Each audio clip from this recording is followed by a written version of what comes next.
Bienvenue si vous nous rejoignez sur LCI, c'est l'heure du grand dossier avec cette question aujourd'hui.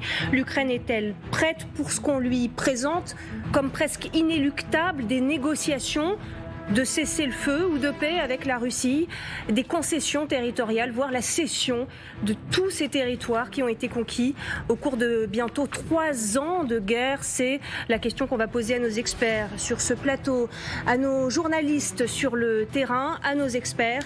Nous sommes aujourd'hui avec le général Dominique Delord. Bonjour général, ancien chef du centre opérationnel interarmé, auteur de 2031, les batailles de la présidente aux éditions Sémaphore. Bonjour à vous Emmanuel Véron, vous êtes docteur en géographie, spécialiste des relations internationales. Elisabeth Shepard-Selam, bonjour à vous, spécialiste défense et sécurité. Et Vincent Crouzet également avec nous aujourd'hui. Bonjour Vincent, expert en renseignement, auteur de Comment vivre dans un monde en guerre aux éditions La Jeune Martinière. On va donc commencer par regarder ce sondage. 38% des Ukrainiens aujourd'hui se disent prêts à céder les territoires occupés par la Russie. Ce sont bien sûr des sondés qui vivent dans les territoires encore libres, qui s'expriment. C'est un point qui est important à souligner. Mais regardez aussi cette progression. Il n'était que 26% en début d'année dernière. 38%, c'est beaucoup et c'est peu à la fois. Ça montre tout de même une évolution dans les mentalités. Il y a aussi cet autre chiffre, 51% des Ukrainiens. Eux, ils sont toujours opposés, même si ne pas céder de territoire signifie une menace à plus ou moins long terme sur l'indépendance de leur pays. On va rejoindre en direct notre correspondant en Ukraine. Bonjour à vous, Guillaume Ptak. Vous étiez il y a peu dans le Donbass. Vous vous trouvez à présent dans la région de Zaporijia. Ce que vous nous dites, Guillaume, c'est que c'est un chiffre qu'il faut prendre tout de même avec des pincettes, parce que 38%, ce n'est pas encore la majorité des Ukrainiens, mais aussi parce que dans le Donbass d'où vous revenez, les perceptions peuvent être bien différentes, hein.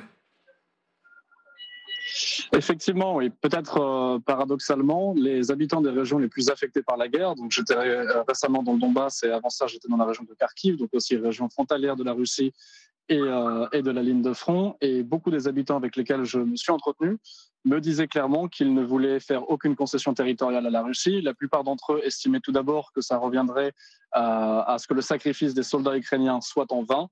Et d'autres estimaient également qu'on ne peut pas s'entendre avec la Russie, que l'histoire nous a prouvé, comme le disait Oleksiy, un habitant de Kharkiv, que lorsqu'on s'entend avec les Russes, comme l'ont fait les Tchétchènes après la première guerre de Tchétchénie, la deuxième fois, les Russes apprennent de leurs erreurs et finissent par raser votre ville comme Grozny. Et un soldat, Serhiy, lui m'a dit directement dans les tranchées que personne ne peut forcer l'Ukraine à rendre les armes et que s'ils n'ont plus de munitions, ils tueront les Russes avec des couteaux. Oui, ça donne une idée de la détermination de ces hommes et de la complexité, bien sûr, de ces questions et d'une opinion publique si fragile. Merci Guillaume Ptak d'avoir été en direct avec nous. Merci de ce ressenti qui nous vient donc directement de ces régions concernées, du Donbass encore libre. Bon, général, l'Ukraine n'a pas encore dit son dernier mot.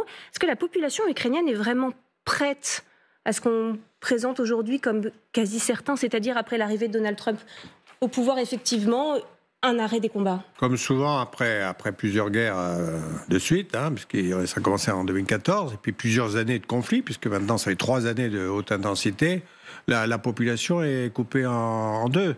Et il y a, de manière assez logique, les populations qui sont assez proches du front, qui sont plus sensibles à l'engagement de leur armée, qui sont plus sensibles à leur terre, parce que c'est véritablement leur terre, et qui ne souhaitent pas céder.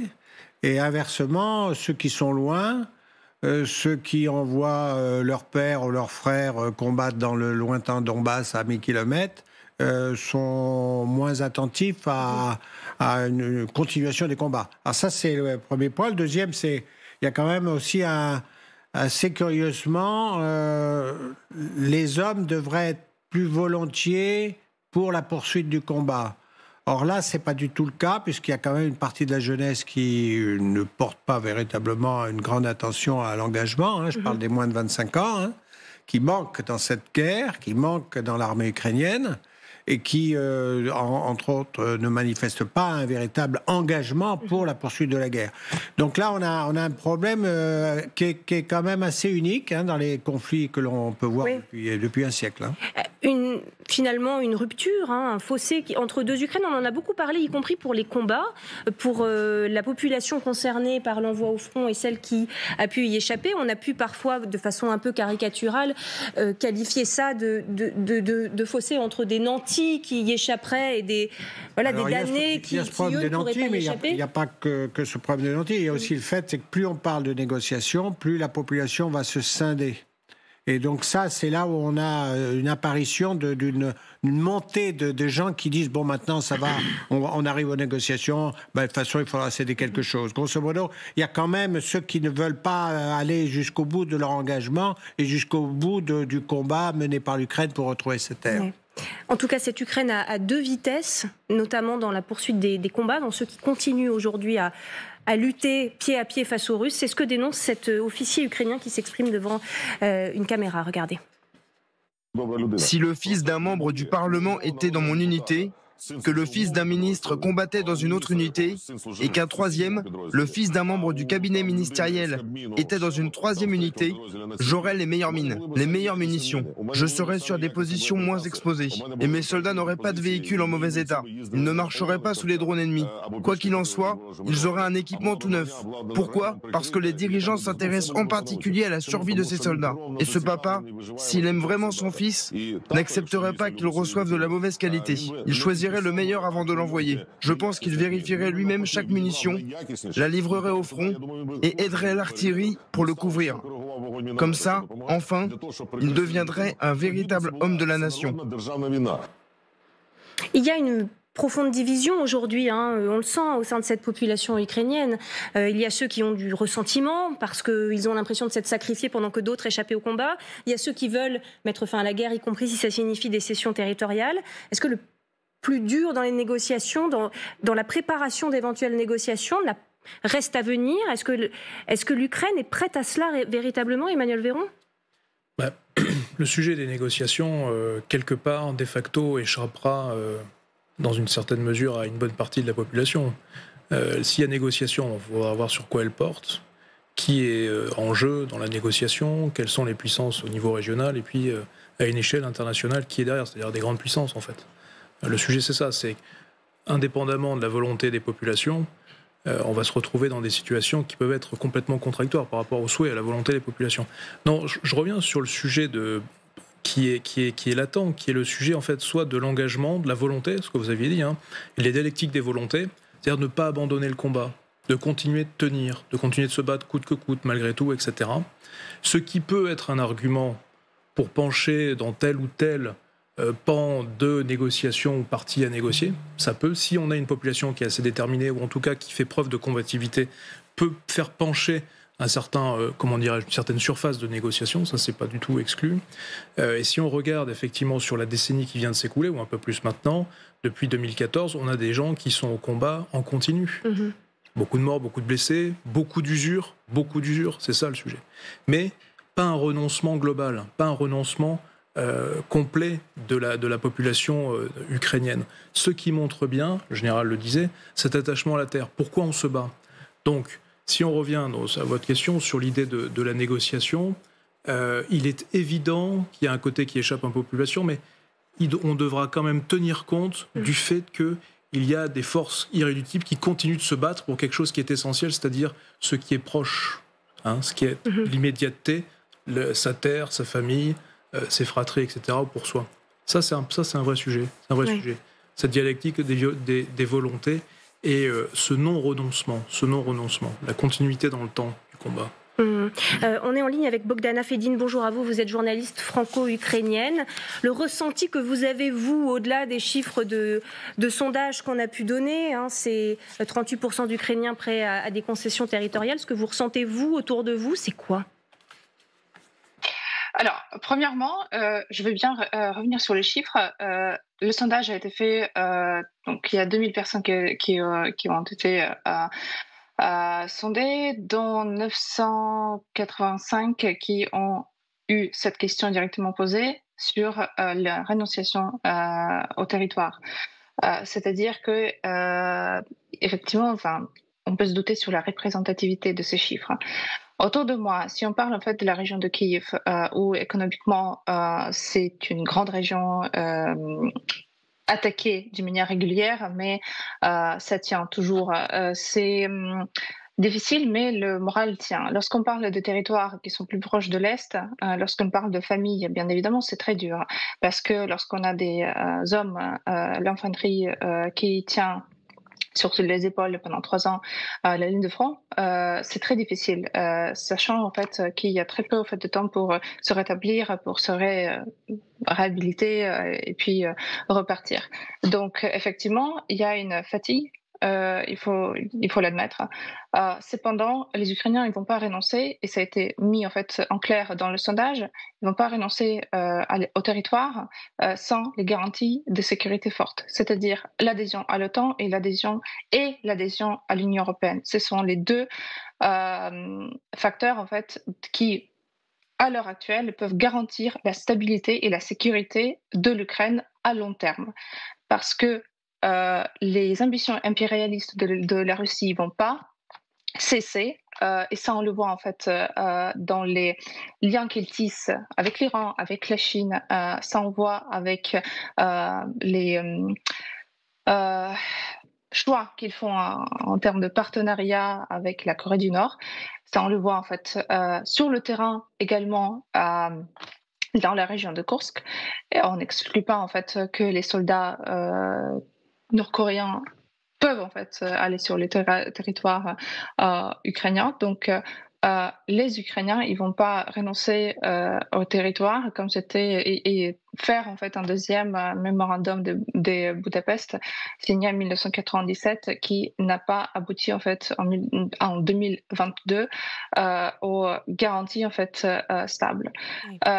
Moi, je travaille pour Rasmussen Global, et l'ancien secrétaire général de l'OTAN, Anders Fogh Rasmussen, il avait fait un plan de sécurité européenne dans lequel il dit clairement que les Européens devront également repenser leur formule de sécurité, c'est-à-dire réinvestir 3% de leur PIB dans la défense, et y compris 0,5% dans la défense ukrainienne.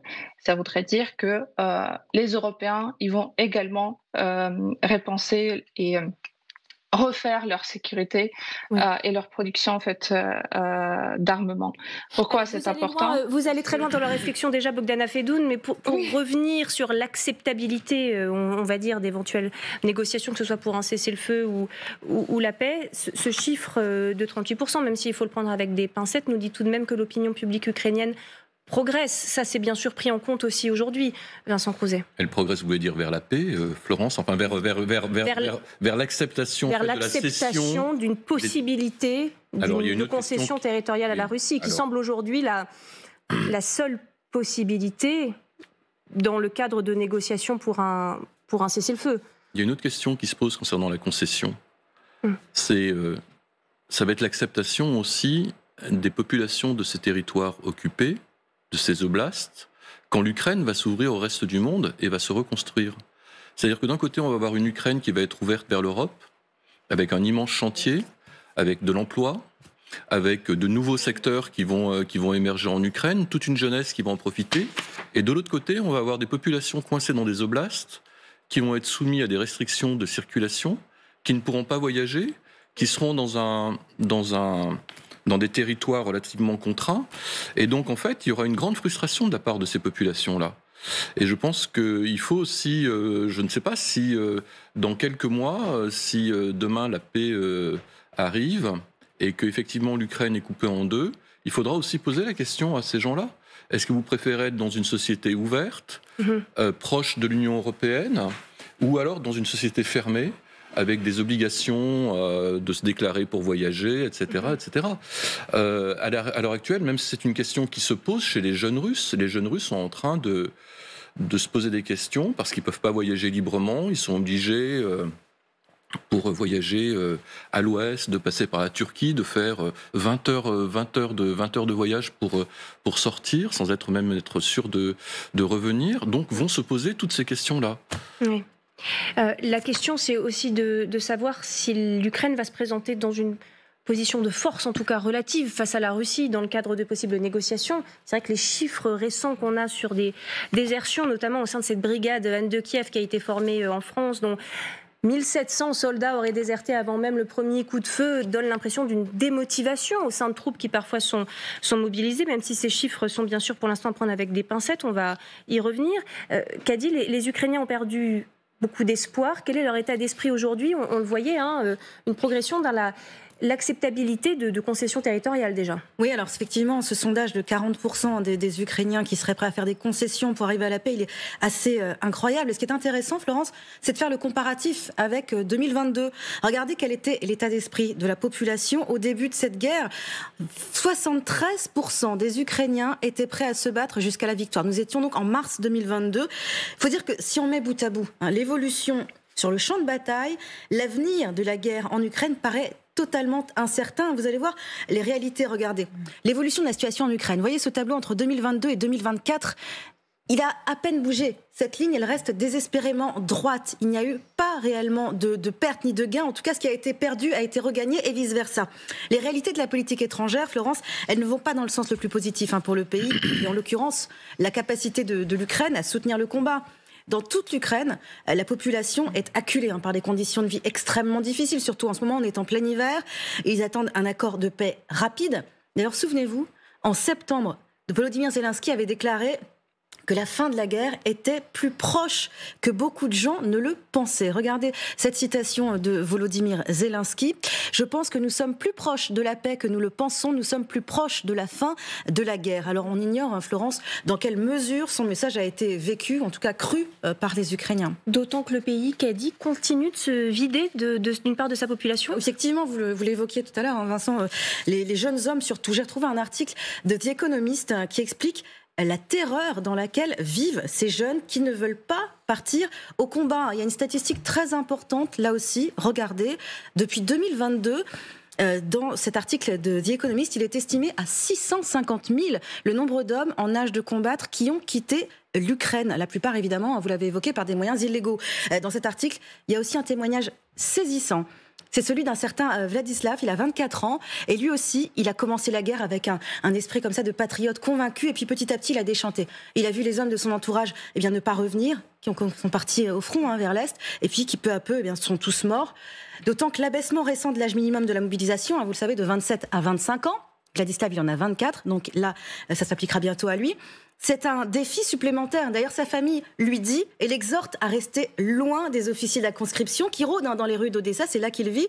Il écoute leurs conseils et il se cache. Et voilà ce qu'il dit dans cet article. Voilà ce que lui conseille son entourage. Tu peux quitter le pays, mais c'est certainement pour un aller simple. Tu peux aller au front, mais là aussi, ce sera peut-être pour un aller simple.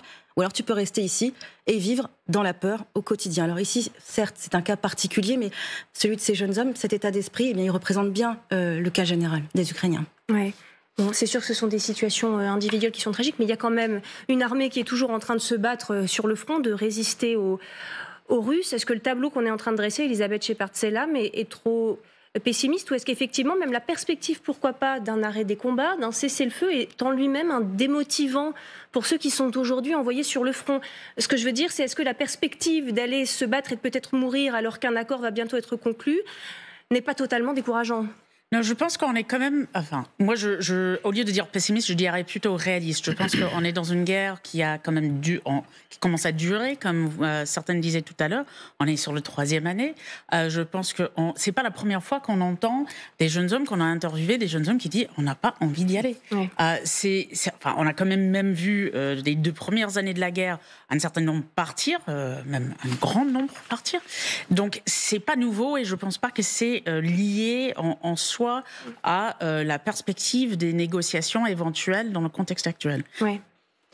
On a quand même l'exemple aussi de cette brigade Anne de Kiev. On en parlait à l'instant. Générale, formée par la France sur le territoire de la Marne. Brigade qui a été envoyée récemment au combat, équipée de canons César flambant neufs, de AMX-10 RC qui sont des véhicules blindés de transport et qui ont, pour certains, détalé, on va dire, avant même le premier coup de feu. Il serait 1700. Avant de vous entendre, on va écouter le journaliste ukrainien qui a révélé l'affaire. Il s'appelle Yuri Boutousov. Il a été joint par Charlie Nurel. Écoutez. La majorité des hommes qui ont déserté en France n'avaient aucune formation militaire en Ukraine. Pour la plupart d'entre eux, ils étaient des civils et non des soldats, sans aucun entraînement. Nos généraux et nos politiciens ont dit qu'ils formaient une brigade. C'est faux, ce n'est pas une brigade. Ce sont seulement des hommes très motivés, de très bonnes personnes, mais qui ne représentent pas d'unité militaire. Voilà, il va loin, Yuri Boutoussov, parce qu'on parlait de chaos organisationnel, de problèmes de commandement au niveau ukrainien, de division de cette brigade en petites unités, ce qui lui aurait porté préjudice et ce qui aurait démotivé ses combattants. Lui, il met directement en cause la formation qui a été délivrée. Il devait y en avoir 14 autres, des formations comme celle-là en Europe. C'est un peu dur. Si vous voulez d'abord, c'est que sur ce qu'on vient de dire juste auparavant, la disparition de 650 000 jeunes qui ont préféré partir plutôt que combattre pour leur pays, ça représente 150 fois l'effectif de la brigade Anne de Kiev. Ce qui veut dire que ce qui manque au commandement de l'armée ukrainienne, c'est équivalent entre 120 et 150 brigades qui ont disparu. Donc autant qu'il aimerait sans doute avoir pour engager sur le front les troupes russes. Alors une fois qu'on revient à Anne de Kiev, alors effectivement Anne de Kiev, quand vous avez 650 000 garçons qui sont déjà partis, qu'il y en ait 50 encore qui quittent Montmelon pour aller à Saint-Tropez, ça ne me surprend pas beaucoup, si vous voulez. Il y a 50 militaires ukrainiens qui auraient déserté au cours de leur séjour en France. Alors Montmelon est pourtant pas si désagréable que ça. Il faut quand même c'est pas le meilleur port de pêche, mais disons que c'est pas si terrible que ça par rapport à l'Ukraine, bien entendu. Alors, une fois rentrés en Ukraine, il y en a 1700 qui ont disparu. Alors là, c'est effectivement une catastrophe. Mais on ne forme pas une brigade en 2 ou 4 mois. C'est pourtant ce qu'on a accepté de faire. Mais on a accepté de participer à sa formation. Vous savez, toutes les choses, on n'a pas dit, au bout de 2 mois, passer à Montmelon, ils viennent, ils retrouvent les équipements et vous pouvez les engager sur le point chaud de Protorsk. C'est pas possible, ça. C'est ce qu'ils ont fait. Et alors, en plus, comme ça marchait pas bien, ils ont changé de patron. Je ne sais pas s'il était mauvais, mais en ce cas, il ne fallait pas le nommer auparavant. Ensuite, ils ont éclaté des éléments de la brigade pour les envoyer à gauche et à droite. En plus, ils ne leur ont pas donné un soutien. Ils ont fait n'importe quoi. Et quand on fait n'importe quoi, on a une unité qui se disloque totalement. Et là, c'est catastrophique. Ce qui est gênant pour nous, c'est qu'effectivement, ils sont venus pour une partie, pas tous, mais ils sont venus pour la moitié d'entre eux sur les camps en Champagne pour recevoir de la formation. Alors, c'est effectivement un fiasco, mais c'est un fiasco ukrainien. Alors, bon, vous me direz, est-ce que ça représente l'armée ukrainienne? Certainement pas. Mais enfin, quand on additionne le fait qu'il manque autant de gens, le fait qu'ils n'arrivent pas à engager correctement leurs troupes, ils sont extrêmement sévères, les Ukrainiens, vis-à-vis du chef d'état-major ukrainien en ce moment. Beaucoup plus que nous le sommes. Généralement, on est beaucoup plus conciliants avec leur manière d'engager leurs forces et également les équipements qui leur sont livrés par les Américains et les Occidentaux. Donc oui, c'est un fiasco. Est-ce que ça représente l'armée ukrainienne? Je ne crois pas, parce qu'il y a quand même des gens qui se battent très bien et qui font un excellent combat de freinage face à l'armée russe qui n'a pas un différentiel si important en sa faveur, qui est légèrement supérieur, mais qui n'enfonce pas carrément l'armée ukrainienne. Donc s'il progresse, c'est exact, mais enfin il progresse lentement. Ce qui est dommage, c'est que cette unité soit disloquée. Mais là, il y a de vraies responsabilités. C'est une journaliste ukrainienne qui l'a dénoncé d'ailleurs, cette histoire, et qui est une histoire grave, parce que ça met en cause tout le problème de formation. Je pense qu'il vaut mieux former quand même les troupes ukrainiennes en Pologne plutôt qu'en France. On a entendu ce journaliste ukrainien, et on est en ligne, on le rappelle, avec une journaliste ukrainienne, Bogdana Fedoun. Ça monte la polémique en Ukraine aussi, Bogdana ? Oui, ça monte surtout en fait la polémique parmi les commandants militaires qui discutent en fait sur la façon d'engager les troupes.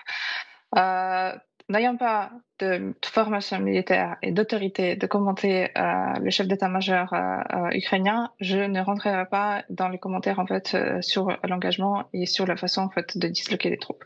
Mais je sais que parmi les soldats, c'est très difficile en fait de comprendre la logique parfois et de la façon en fait de mener en fait certaines opérations qui semblent pour certains pas réalistiques avec les moyens qu'il y a, et puis certaines troupes ne reçoivent pas certains équipements, et du coup ça crée lorsque ça rentre en fait dans l'espace médiatique, ça crée beaucoup de polémiques, et pour les populations civiles, on va dire, c'est très difficile aussi de s'orienter. Problème de réalisme, dites-vous pudiquement. Merci beaucoup Bogdana. Très rapidement, Vincent Crouzet, c'est aussi l'illustration de la difficulté à ne pas faire la guerre, mais à la faire par proxy, comme on dit. Aujourd'hui, c'est la démonstration qu'on a beau donner du matériel, former autant qu'on peut.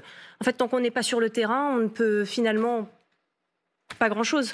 Oui, alors quand même, les efforts de formation de l'armée française en Pologne, en fait, ont porté leurs fruits, ont été très efficaces, puisque pendant 2 ans, de manière assez discrète, 2 régiments français, quand même, ont formé des unités ukrainiennes en Pologne, et ça s'est très bien passé. Là, il y avait 2 fautes majeures, et le général Delors l'a très bien rappelé. Et la première, c'est mettre au contact, finalement, d'un monde en paix des hommes qui vivent la guerre, et ça, c'est très compliqué, quand même, on peut le comprendre humainement. C'est compliqué à accepter ensuite de retourner au front. Et puis la deuxième, c'est la dislocation de l'unité, parce qu'une unité, elle mérite cohésion quand même, et c'est dans la cohésion, finalement, que les hommes vont tenir au combat.